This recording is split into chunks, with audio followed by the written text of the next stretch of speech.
Hello everyone, welcome to my channel Supreme Divine Power. I am Supreme Energy Sujata Adhikari, teacher of Energy Science and Spiritual Trainer.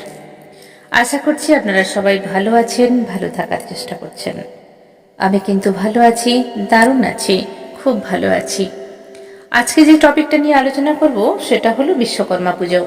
Vishwakarma পুজো এবছর কবে পড়েছে এবং কি করবেন, বিশ্বকর্মা সম্বন্ধে কিছু কথা। তো তার আগে বলতে চাই, যারা আমার চ্যানেলটি সাবস্ক্রাইব করেছেন, আমার পাশে আছেন, তাদেরকে অসংখ্য অসংখ্য ধন্যবাদ। ঈশ্বর আপনাদের মঙ্গল করুন।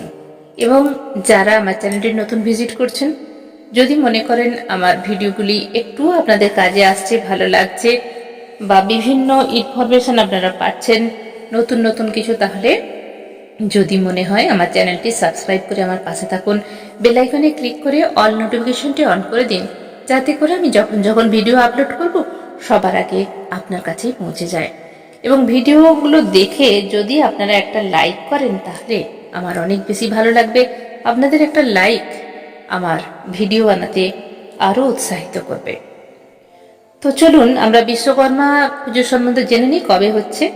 বিশ্বকর্মা পুজো 2025 এবছর বাংলার 1432। এই পুজো বরাবরই একটা ফিক্সড ডেট থাকে, 17 সেপ্টেম্বর পরে এই পুজো।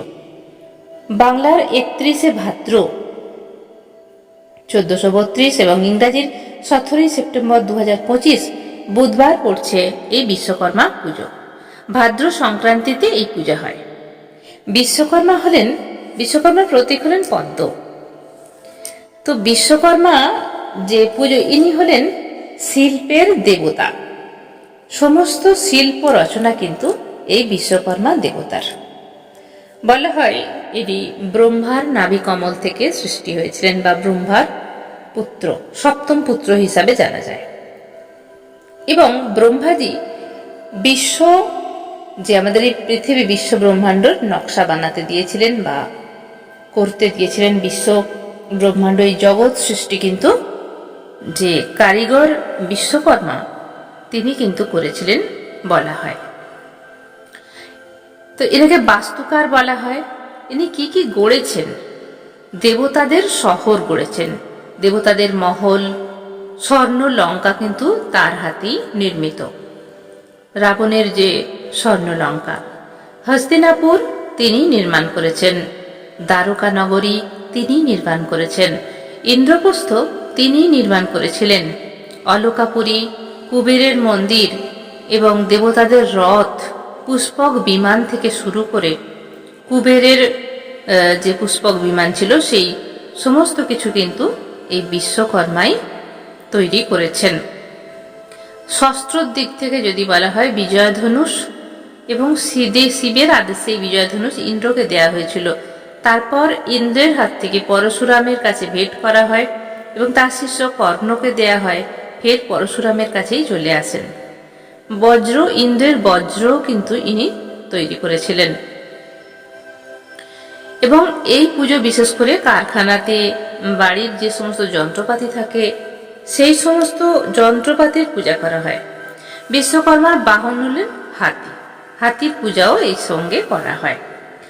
তো বিশ্বকর্মা পুজোয়, কারণ কারখানায় কেন করা হয়, সমস্ত মেশিন দিয়েই তো কোনো কিছু প্রোডাক্ট তৈরি হয়।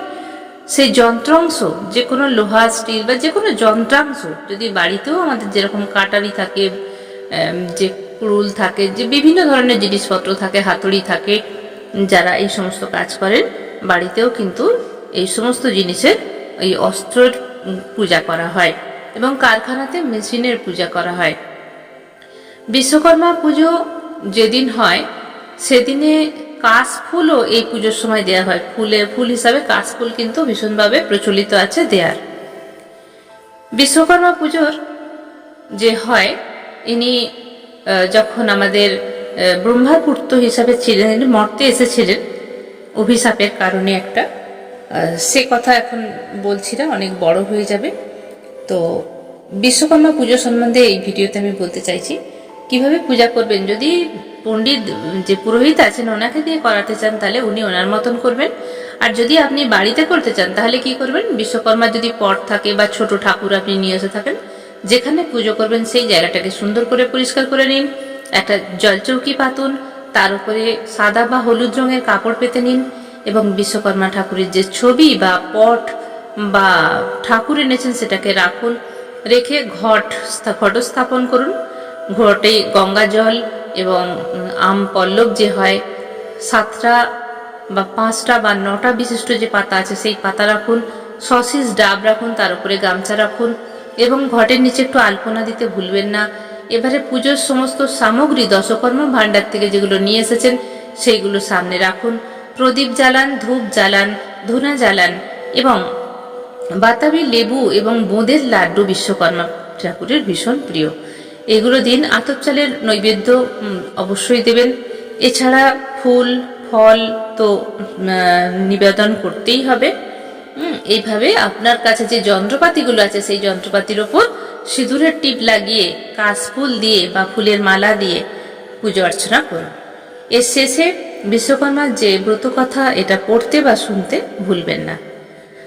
মনে করা হয় যে আমাদের এই পৃথিবীতে যে যতগুলো শিল্পী আছে সেগুলোকে বলা হয় বিশ্বকর্মার সন্তান।